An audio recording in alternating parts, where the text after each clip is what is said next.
సహజాతీతమైనది. William Branham జీవిత చరిత్ర 3వ పుస్తకము. మనుషుడు అతని అధికారములు 1946 నుండి 1950 సంవత్సరం వరకు. రచయిత ఓవెన్ జార్జెన్సేన్. 37వ అధ్యాయము. దేవదూత గద్దింపు. 1947 విలియం బ్రెన్హామ్ అతడు అంతకు మునుపు ఎన్నడూ చూడని అసాధారణమైన అద్భుతములో పాలు పంచుకున్నాడు. అతడు వాండలియా, ఇలినాయిస్లో 1 వారము గుడారములో కూటములు ఏర్పాటు చేశాడు. ఎప్పటి వలనే జనసమూహములు అత్యధికముగా వచ్చారు. గుడారము నిండిపోయి జనులు వాహనములు నిలుపు స్థలములో కూడా నిలబడ్డారు. అంతకు ముందు నెలలో ఫోనిక్స్ లో స్పానిష్ భాష మాట్లాడు ప్రజలకు కూడికలు ఏర్పాటు చేసినప్పటి నుండి ప్రతి పట్టణములో విసురుచున్న సవాలును ఆ మొదటి రాత్రి విసిరాడు. అతడు, మీరు కనుగొనగలిగిన అత్యంత క్లిష్టమైన రోగిని నా వద్దకు తీసుకురండి. ఆ వ్యక్తి కొరకు ప్రార్థించుటకు నాకు తగినంత సమయము ఇవ్వండి. అతడు వేదికను విడిచి వెళ్ళక మునిపే యేసుక్రీస్తు ఆ వ్యక్తిని స్వస్థపరుచును అని నేను ఖచ్చితముగా హామీ ఇస్తాను అని చెప్పాడు. ఒక స్త్రీ 16 సంవత్సరముల బాలుడిని నడిపించుకుంటూ ముందుకు వచ్చింది. ఆమె ముందుకు వంగి బిల్లీ చెవిలో నెమ్మదిగా చెప్పింది. మైక్ వైపు తిరిగి బిల్లీ ప్రకటించాడు, తన కుమారుడు పుట్టుకతో గుడ్డివాడు అని ఈ తల్లి చెప్పమన్నది. ఆ ప్రజల మధ్య నుండి ఒత్తిడితో కూడిన సణుగుడు బయలుదేరింది. వారు దేవుని వద్ద నుండి మనము అంత ఎక్కువగా అడగవచ్చా అని వారు ఆశ్చర్యపడినట్లు ఉన్నది. కాని దేవుడు ఆ కార్యమును చేస్తాడని బిల్లీ విశ్వసించాడు. గత సంవత్సరము అంతా అతడు ఎన్నో స్వస్థత కార్యములు చూశాడు. విశ్వసించిన వారి విషయము దేవునికి సమస్తము సాధ్యము అని అతడు ఎరిగియున్నాడు. ఆ గుడ్డి బాలుడి భుజము మీద తన చేతులు వేసి యేసుక్రీస్తు నామములో అద్భుతము కొరకు అతడు ప్రార్థించాడు. నిమిషములు అరగంటగా దొర్లిపోయాయి. తరువాత 1 గంట, తరువాత గంటన్నర. ఎలాంటి ఫలితం లేదు. గుడారము యొక్క పైకప్పు మీద వర్షము తీవ్రముగా కొట్టుచున్నది. ప్రజలలో అసహనం పెరుగుచున్నది. అంత తేటగా అసాధ్యముగా కనిపించుచున్న కార్యము కొరకు ఈ సువార్తికుడు ఎంతసేపు ప్రార్థన చేస్తాడని ఆ గుంపు అంతా ఆశ్చర్యపడుచున్నారు. ఎంతైనా ఆ పిల్లవాడు పుట్టుగ్రుడ్డి. కాని బిల్లీ విశ్వాసము ఏమాత్రం సడిలిపోలేదు. లేక అతడు తన సామాన్యమైన ప్రార్థనను విడిచిపెట్టలేదు. దూత చెప్పిన మాటలను తన మనస్సులో భద్రం చేసుకున్నాడు. నీవు యథార్థముగా ఉండి ప్రజలు నిన్ను నమ్మునట్లుగా చేసిన ఎడల నీ ప్రార్థన ముందు ఏదియూ నిలవజాలదు, చివరకు క్యాన్సర్ కూడా. 1 గంట 45 నిమిషముల ప్రార్థన తరువాత ఆ బాలుడు కదులుట మొదలుపెట్టాడు. అతడు తన తలను వేగముగా ఎడమవైపు త్రిప్పాడు, తరువాత కుడివైపుకు త్రిప్పాడు. అరచి బిల్లీ చేతుల నుండి విడిపించుకొని తిరిగి తల్లి యొక్క చేతులలోనికి వెళ్ళాడు. ఆమె అతడిని గట్టిగా పట్టుకున్నది. అతడు పట్టరాని ఉత్తేజంతో తన చేతులను అన్ని వైపులా ఊపాడు. మొదటిగా లైట్ల వైపు చూపించాడు. తరువాత తన చుట్టూ ఉన్న అనేక వస్తువులు చూపించాడు. అతడు చూస్తున్నాడు. యేసుక్రీస్తు స్వస్థపరచుటకు శక్తి కలిగిన వాడు అనే విశ్వాసము ఆ గుంపులో ప్రవహించినది. ఒకేసారి వందలాది ఆశ్చర్యకార్యములు, అద్భుతములు జరిగాయి. కుంటివారు చక్రాల కుర్చీ నుండి తిరిగి లేచారు.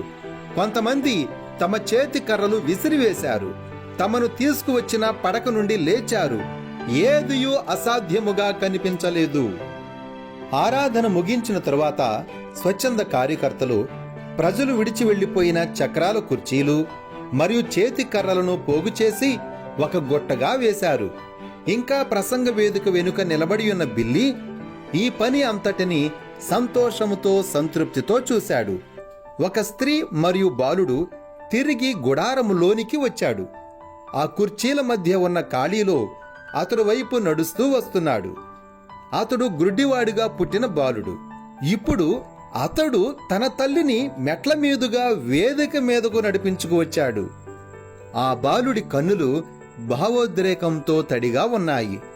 నా కన్ను తెరచిన వ్యక్తి ఎలా ఉంటాడో నేను చూడాలని మా అమ్మతో చెప్పాను. బిల్లీ నవ్వాడు. ఒకరోజు నీవు ఆయనను చూస్తావని ఆశిస్తున్నాను. ఎందుకనగా నీ కన్నులను తెరిచినది ప్రభువైన యేసుక్రీస్తు. ఆ బాలుడు బిల్లీ టై వెనుక పట్టుకుని అతని ఛాతీ మీద నుండి ముందుకు లాగి, అక్కడున్న వీటినేనా మీరు చారలు అని పిలుస్తారు అని అడిగాడు. ఆ బాలుడి వెనుక నిలబడిన తల్లి ఆనంద బాష్పములు కార్చినది. బిల్లీ తన హోటల్ గదిలోనికి వెళ్లేసరికి తెల్లవారుజామున 2 గంటలు అయినది. అతడు తన గదిని తన కుమారుడైన బిల్లీ పాల్ మరియు సహోదరుడు డానీతో పంచుకున్నాడు. 20 సంవత్సరముల డానీ బ్రెన్హాము బిల్లీ యొక్క చిన్న తమ్ముడు. అతడు ప్రతి ఆరాధనకు ముందుగా ప్రార్థనా కార్డులు పంపిణీ చేసి ప్రార్థన కొరకు వచ్చిన ప్రజలను వరుసలో సక్రమముగా నిలుపుచూ వారిని నడిపిస్తూ బిల్లీకి సహాయపడుచున్నాడు. 11 సంవత్సరముల బిల్లీ పాల్ సరదాగా చూచుటకు అక్కడికి వచ్చాడు. ఎందుకనగా పాఠశాలలు మూసివేశారు గనుక ఈ వేసవి కాలమంతా బిల్లీ తన కుమారుడిని వెంట తిప్పుకోవాలని నిర్ణయించుకున్నాడు. వాండలియాలోని హోటల్ గదిలో 2 పెద్ద పడకలు ఉన్నాయి. డానీ మరియు బిల్లీ పాల్ అప్పటికే ఒక పడక మీద నిద్రపోవచ్చున్నారు. పైజమా ధరించిన తరువాత బిల్లీ మరొక మంచం మీదకి వెళ్లి త్వరగానే నిద్రపోయాడు. కొన్ని నిమిషములు కూడా గడవక ముందే ఏదో అతడిని కుదిపి నిద్రలేపినది. అయ్యో, అప్పుడే తెల్లవారిందా? అతడు ఆశ్చర్యపడ్డాడు. ఆ చీకటిగా ఉన్న గదిలో ప్రకాశంగా ఉన్న వెలుగు అంతకంతకు పెరుగుచున్నది. నాకు ఇంకా నిద్రపోవాలని అనిపిస్తున్నది. హే, ఒక్క నిమిషము. కిటికీ గదిలో మరొక వైపున ఉన్నది. అక్కడ కేవలం గోడ మాత్రమే ఉన్నది. ఆ వెలుగు పెరుగుచున్నది. ఇప్పుడు అది ఖచ్చితమైన అంచులు లేకుండా ప్రకాశిస్తున్న మేఘము వలె కనిపిస్తుంది. బిల్లీకి అది ఆత్మ అని తెలుసు. కాని అది ఎలాంటి ఆత్మ? అతడు ఇంకా చెప్పలేకపోయాడు. అతడు రోగుల కొరకు ప్రార్థించినప్పుడు అనేక దెయ్యములు వెళ్ళగొట్టబడతాయి. వారున్న వ్యక్తుల నుండి బయటకు వచ్చిన ఆత్మలు సాధారణముగా ఆరాధన ముగించిన తరువాత అతడిని వెంబడించి హోటల్ గదిలోనికి వస్తాయి. అప్పుడు అతడు వాటి యొక్క ఒత్తిడిని గదిలో కొన్ని గంటలు అనుభూతి చెందుతాడు. కొన్నిసార్లు చిరుగంటల చప్పుడు వినిపించేది. తన దుప్పటి నుండి క్రిందుకు వచ్చి బిల్లీ తన మంచము ప్రక్కన మోకరించాడు. తన కన్నులు మూసుకుని ప్రార్థించాడు. అతడి హృదయంలో సహజాతీతమైన దాని వలన భయం కలిగింది. ఆత్మ అతడిని సమీపిస్తున్న ఒత్తిడిని అనుభూతి చెందాడు. అది పడక యొక్క పాదముల వద్దకు సమీపించే సమయమునకు అది ప్రభువు దూత అని అతడు తెలుసుకున్నాడు. సంవత్సరము క్రిందట దూత అతడిని ఆ గుహలో కలుసుకుని తన పరిచర్యను ఇచ్చిన సమయములో అనుభవించిన అనుభూతి, అదే అనుభూతి ఇప్పుడు అతనికి కలిగింది.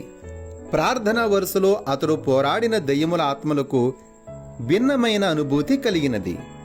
ఆ ఆత్మలు క్రూరముగా భయపెట్టునట్లు ఉంటాయి. ఈ ఆత్మ పరిశుద్ధముగా గొప్ప ప్రేరేపణ కలిగిస్తుంది.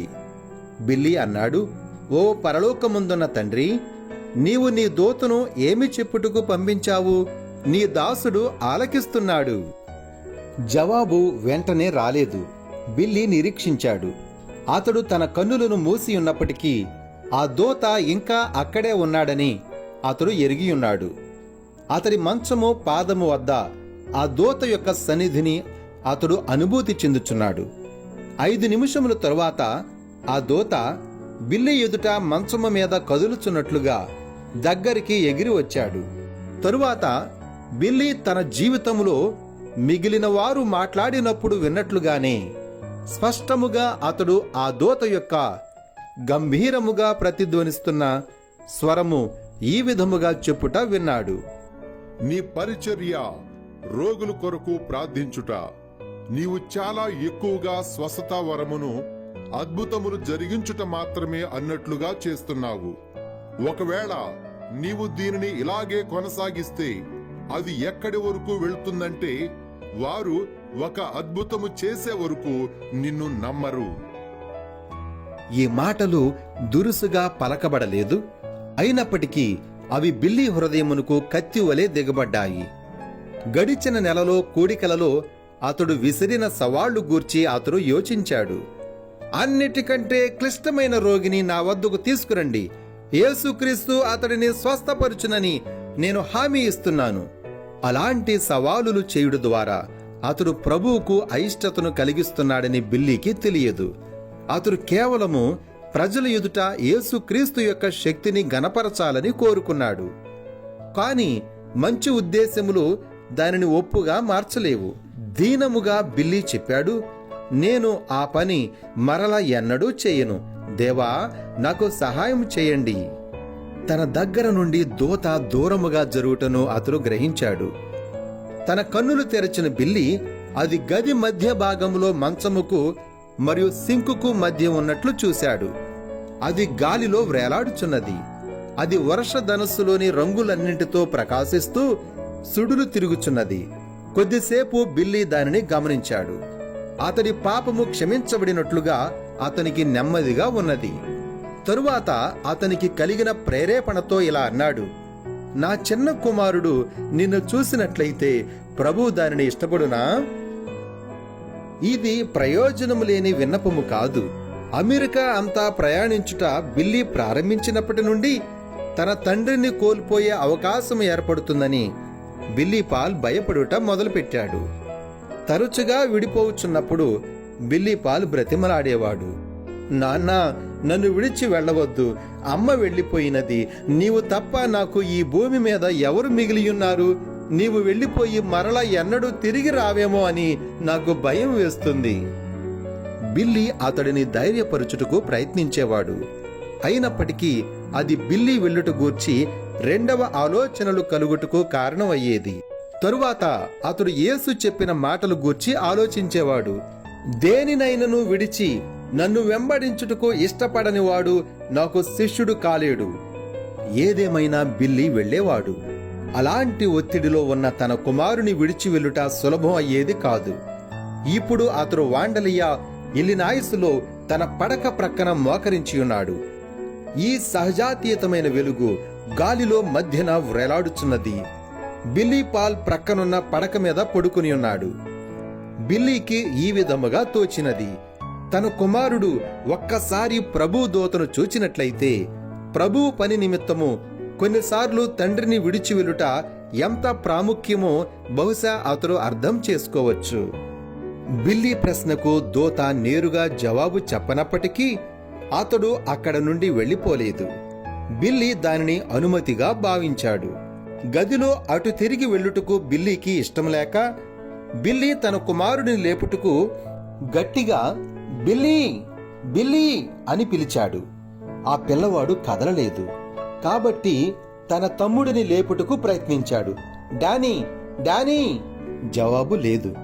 బిల్లీ తన దిండు తీసుకుని ప్రక్క మంచము మీదకు విసిరాడు. అది డానీ ముఖం మీద పడింది. దానిని తన ముఖం మీద నుండి త్రోసివేసినంతగా అతడు మేలుకొన్నాడు. డానీ! బిల్లీ మరలా చిన్నగా పిలిచాడు. అతడు తిరిగి అస్పష్టముగా గొణిగాడు. యా, ఏమి కావాలి? డానీ, బిల్లీ పాలును లేపుము. తూలుచు డానీ బిల్లీ పాలును కదుపుటకు వీలగునంతగా సగం పైకి లేచి కూర్చున్నాడు. బిల్లీ, లెమ్ము, నాన్న నిన్ను పిలుస్తున్నాడు. బిల్లీ పాల్ పైకి లేచి తన కనురెప్పలో సగం తెరచి, నాన్న, ఏమి కావాలి అని ప్రశ్నించాడు. డానీ తిరిగి పడుకునుచుండగా అతడు గాలిలో మండుచున్న సహజాతీతమైన వెలుగును చూశాడు.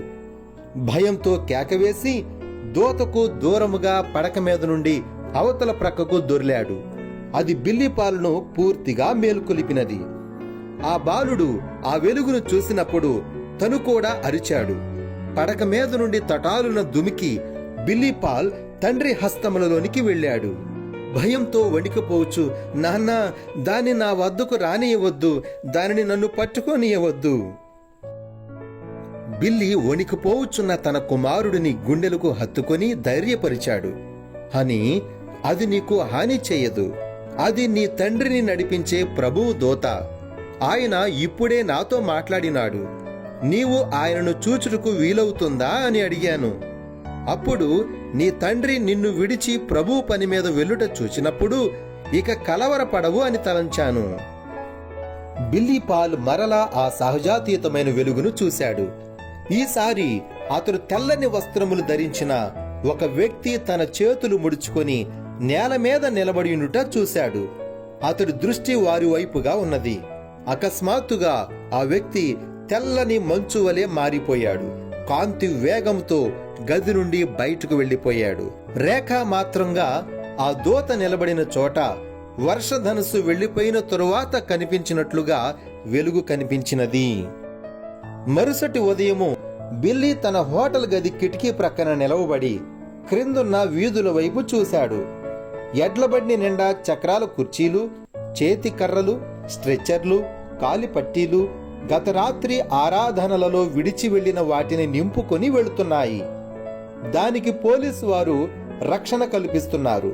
వాటి వెనుక వీటిని విడిచిపెట్టిన వారు కవాతు చేయుచు బిల్లీ ముఖ్య గీతము కేవలము నమ్ముము, కేవలము నమ్ముము, సమస్తమును సాధ్యము, కేవలము నమ్ముము అని పాడుచున్నారు. బిల్లీ సంతోషంతో ఏడ్చాడు. పుట్టి గుడ్డి బాలుడు దృష్టి పొందుకున్న ఒక్క అద్భుతము ఈ ప్రజలందరికీ విశ్వాసమును ఎలా ప్రేరేపించినదో బిల్లీ తలంచాడు. వందలాది మంది ప్రార్థన కొరకు కనిపెట్టుచుండగా ఒక్క వ్యక్తి కొరకు 1:40 ప్రార్థించుట నిజమునకు చాలా ఎక్కువ సమయం. కాని ఆ ప్రయాస యోగ్యమైనది అని కవాతు నిరూపించుటలేదా? గత రాత్రి దేవదూత యొక్క హెచ్చరికను తాను గ్రహించానని బిల్లీ తలంచాడు. కాని ఈ ఉదయం దానిని అంతగా గ్రహించాడో లేదో నిశ్చయముగా చెప్పలేకపోవచ్చున్నాడు.